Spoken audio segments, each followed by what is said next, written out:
Olá pessoal, eu sou Eduardo Sabag e hoje farei o vídeo provavelmente o mais importante que já gravei na minha vida. Falaremos sobre a reforma íntima. A reforma íntima é a forma mais curta de chegar à evolução e de alcançar a felicidade, mesmo que a pessoa não acredite nem em Deus. A reforma íntima, ela é realmente a fórmula da felicidade.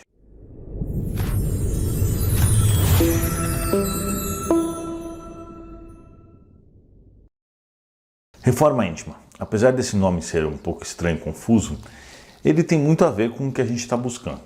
Pois quando você tem, por exemplo, uma casa, você vai reformá-la, você tem que tirar de dentro o que você não acha que está bom e colocar o que está bom no local. Precisamos então alterar os nossos hábitos, trocar os hábitos ruins por bons hábitos e assim mantendo sempre um bom pensamento otimista e a nossa vibração em cima, alcançando sempre a boa vibração e assim a felicidade. Por isso eu separei alguns pontos, os principais, para a gente conversar sobre isso. O primeiro ponto que eu vejo que atinge grande parte da população é a falta de controle e às vezes a pessoa vira refém da sua própria raiva, do seu próprio estresse, do seu próprio nervosismo. Obviamente isso não é nem um pouco bom, biologicamente falando, ao seu organismo físico, como também ao seu pensamento, pois faz uma desordem na sua vibração, trazendo grandes problemas. Então sempre devemos nos controlar, nessa nova fase da sua vida, controlar quando a raiva começa, contar até 10 que seja, fazer uma prece, fechar os olhos e relaxar, não importa a forma, mas a raiva deve ser controlada, pois senão você vira refém da raiva. Então a raiva te leva aonde ela quer, inclusive a causar danos grandes que depois você vai ter que ficar pagando por eles, não é verdade? Então ao invés da raiva, nós temos que praticar a calma e a boa decisão, sem estresse, sem nervosismo e sem nada nos afetando, e sim com a mente limpa tomar decisões corretas. O egoísmo faz com que a gente seja extremamente infeliz. Não existe egoísta feliz. Eu pelo menos não conheço. Todas as vezes que a pessoa puxa para ele as coisas pensando apenas nele mesmo, ele acaba trazendo uma onda de infelicidades para ele, E aí isso acaba se tornando uma depressão e por aí vai. Então nós sempre temos que pensar na nossa comunidade, não só na nossa mãe, não só no nosso pai, e sim em todo ser humano que nos cerca. Todos nós somos iguais, todos nós somos filhos de Deus. O japonês que está do outro lado do planeta, que a gente nem conhece, como também a nossa mãe, como também o nosso pai.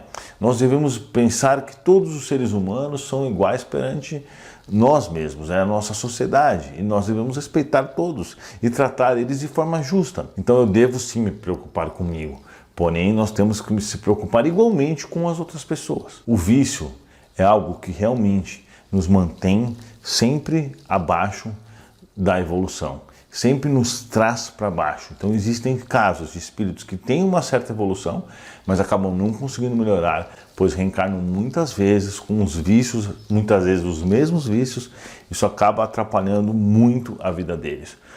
Então a pessoa não pode ser dependente do vício, pois é o mesmo caso da raiva. O vício comanda a vida da pessoa. O vício faz com que o cara saia na chuva para fumar. O vício faz com que a pessoa gaste o dinheiro com drogas, alimentando os traficantes, dando dinheiro para comprar arma e matar pessoas. O vício faz com que a pessoa ingira bebida alcoólica, danificando seus órgãos, inclusive gerando um suicídio indireto. Então, claro que a gente deve se livrar de todo e qualquer vício, senão você não consegue realmente tirar o caminho da felicidade.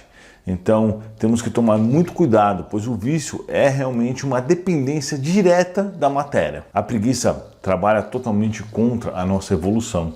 Nós devemos sempre buscar o trabalho digno, buscar as atividades, buscar sempre sermos úteis para o nosso universo e trabalhar sempre a nossa melhor parte, pois assim estaremos sempre em atividade, sempre desenvolvendo, melhorando a inteligência, melhorando em todos os aspectos. A dependência dos bens materiais é um testamento direto à infelicidade. Todos que vivem voltados para os bens materiais não estão vivendo uma vida real, estão vivendo uma vida ilusória. E mais cedo ou mais tarde a conta chegará.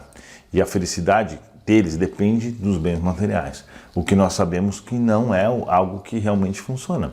Por isso que todos os dias a gente vê atores, atrizes, grandes poderosos pelo mundo se suicidando, apesar de eles terem todos os bens materiais possíveis, toda a estrutura, toda a fama, todo o poder, todos os fãs, isso não é o suficiente. Então isso é mais uma comprovação de que realmente os bens materiais não são o suficiente para a gente atingir a felicidade. Eles devem ser usados, sim, em benefício da sua vida, claro, pelo seu conforto, para as coisas boas que você pode aproveitar da vida material, sim, mas sem a dependência dos bens materiais. Não será o dinheiro e nem nada do gênero que vai trazer a felicidade na sua vida. Guardar rancor e qualquer outro sentimento ruim dentro de você é algo muito ruim, porque nós estamos tentando evoluir, mas aquilo fica sempre te relembrando e sempre trazendo o seu passado à tona. O passado deve ficar lá atrás, a gente deve aprender com os erros, sim, claro, mas a gente só traz a parte boa da experiência. Se já fizemos errado, isso já aconteceu, nós não devemos ficar pensando nisso. Já nos arrependemos e agora é uma nova vida que você tem que trilhar, um novo momento, entende? Então não podemos ter raiva de alguém ou nos arrepender de algum ato e carregar isso conosco. Não dá para ser feliz tendo rancor de qualquer forma. Isso com certeza é algo que eu vejo muito acontecer com as pessoas e é algo que atrasa muito o nível de felicidade. Então se você tem algum rancor agora, encerre ele, deixe ele no passado e o que importa é daqui para frente. Chico Xavier fala, cada dia é um novo recomeço, cada dia é um novo futuro. Então vamos aproveitar o dia de hoje e daqui para frente fazer a mudança nas nossas vidas e nos nossos hábitos. O medo é algo que paralisa o nosso cérebro, faz com que a gente não pense de forma correta, além das questões espirituais, que atrai realmente obsessores para perto de nós e nos atrapalha de forma geral. Então o medo é um sentimento que deve ser controlado. Nós não nascemos e reencarnamos para ter medo. O medo é algo biológico do nosso organismo para preservar a nossa vida. Então temos que ter medo quando realmente é necessário. Quando não é necessário, quando não é um medo que tem sentido, isso deve ser ajustado no nosso organismo. Tanto nas nossas questões espirituais como nas nossas questões físicas. Então enfrentemos todas essas dificuldades para que a gente possa ter uma caminhada livre para a felicidade. Se você é triste ou tem uma depressão, é parecido com medo, é algo que também devemos enfrentar. Claro que devemos utilizar sempre o que está disponível. Um remédio com psiquiatra, um tratamento com psicólogos, yoga, meditação. Tudo isso deve ser útil, mas o enfrentamento deve ser interior. Nós temos que enfrentar também a nossa depressão, forçar com que a gente saia desse quadro.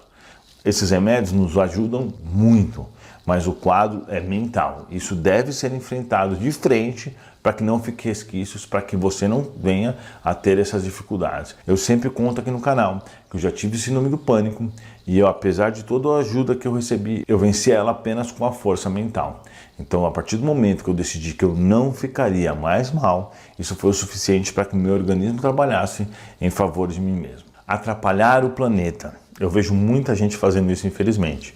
Outro dia, eu estava no mercado e uma moça foi lá, simplesmente abriu um pacote de macarrão e experimentou o macarrão antes de comprar. E ela com certeza não pensou no que ela fez, mas ela vai desperdiçar a comida, porque a comida vai ser jogada fora, vai dar um prejuízo material para o mercado ou para o fornecedor. Então é algo muito ruim. Então a gente tem que pensar sempre no reflexo das nossas ações. A partir do momento que uma pessoa joga um lixo no chão, ela está prejudicando muito o planeta. Quando ela para numa vaga de deficiente, sem ela ter deficiência, ela está prejudicando muito. Então nós temos que trabalhar para sermos bons seres humanos e não cometermos essas gafes. A gente tem que trabalhar para deixar o planeta melhor do que a gente veio. Apesar de a gente pensar nisso, parecer um pouco estranho, pensar o que é o planeta antes de mim e depois de mim, mas aquele pouquinho que a gente pode refletir, a gente tem que sim fazer a nossa parte. Então, ao invés de jogar lixo no chão, vamos pegar o lixo do chão. No Livro dos Espíritos, na questão 919, Santo Agostinho nos dá muitas dicas boas de como fazer essa reforma íntima. Ele nos conta que quando ele estava vivendo na Terra, toda noite antes de dormir, ele fazia uma reflexão de tudo que ele fez durante o dia, para ver se ele poderia ter agido melhor com as pessoas, para ver se ele não foi egoísta, para ver se ele não maltratou ninguém, para ver se ele não poderia ter feito alguma ação de forma diferente.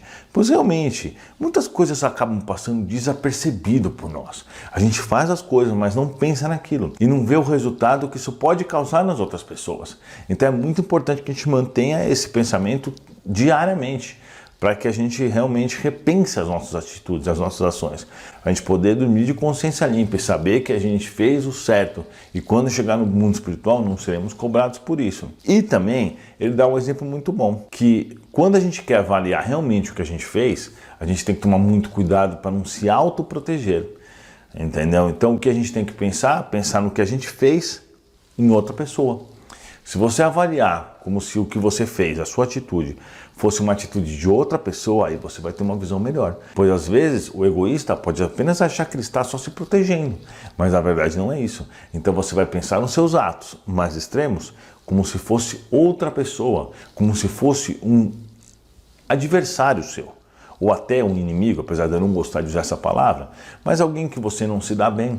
Pense o ato que você fez em outra pessoa e tente separar mesmo, pois aí você vai saber se realmente o que você fez está certo ou está errado. Porque avaliando em outra pessoa, você vai ter como realmente ter um resultado verdadeiro, sem influenciar por ser você mesmo que está avaliando o seu ato. Agora, para finalizar, que fique um alerta. Nós também não devemos ser bobos, não devemos deixar que as pessoas nos passem para trás, a fim de auxiliar o próximo. Quando a gente perceber que nós estamos ajudando alguém que não merece ser ajudado, ou que não quer ser ajudado, ou que está tentando se aproveitar de nós, nós devemos sim parar de ajudar aquela pessoa e ajudar outra, porque estaremos gastando a nossa energia e os nossos recursos em alguém que não vai dar frutos naquele momento. Jesus fala para os apóstolos deixar de lado os gentis. Por quê? Porque os gentis eles estavam mais atrasados em relação aos outros. Então ele fala, gaste o seu tempo e os seus recursos com aqueles que realmente querem ser ajudados. Não é que nós estamos largando a mão das outras pessoas, não. Pois mais cedo ou mais tarde aquelas pessoas estarão prontas para ser ajudadas. Mas não vamos desperdiçar os recursos ajudando alguém que não está aproveitando aquele nosso auxílio. Então vamos ajudar outra pessoa. Nós não nascemos para sofrer. Nós nascemos sim para sermos felizes e ajudar o próximo, principalmente por meio da reforma íntima. Se você chegou até aqui, deixa o seu like, deixa um comentário. Se você é novo no canal, se inscreva. E esse vídeo faz parte de uma playlist Espiritismo Raiz que eu recomendo que você assista a todos eles, que é voltado para a questão espiritual. Muito obrigado e até a próxima. Que Jesus nos abençoe.